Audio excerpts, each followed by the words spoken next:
तिसरीची विद्यार्थी। मी आज तुमच्यासमोर डॉक्टर बाबासाहेब आंबेडकर यांच्याविषयी काही दोन शब्द सांगणार आहे, ते तुम्ही शांत चित्ताने ऐका।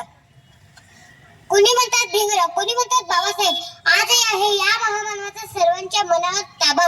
डॉक्टर बाबासाहेब आंबेडकर हे भारताच्या इतिहासातील एक महान महामानव होते।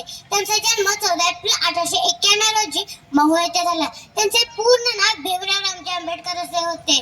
समाजातील विषमता दूर करून समानता यावी यासाठी त्यांनी आयुष्यभर कार्य केले। डॉक्टर बाबासाहेब आंबेडकर हे भारताच्या संविधानाचे शिल्पकार होते। त्यांनी भारताला सर्वात मोठे समतावादी संविधान दिले। महान 14 तळे सत्याग्रह, खेळांचा हक्क आणि मंदिर प्रवेशासाठी चळवळीच्या माध्यमातून त्यांनी जगण्याची नवी दिशा मिळाली। त्यांनी सामाजिक क्रांती केली। त्यांच्या विचारांनी अनेकांनी आपले जीवन उज्ज्वल केले।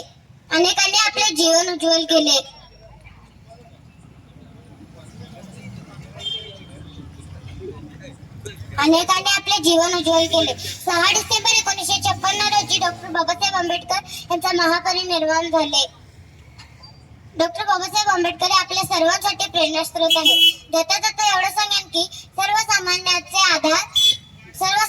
आधार भारतीय राज्यघटनेचे शिल्पकार, भारतीय संविधानाचे शिल्पकार डॉक्टर बाबासाहेबांनी दूर केला दीनदलितांच्या जीवनातील अंधार। धन्यवाद। जय हिंद, जय भारत।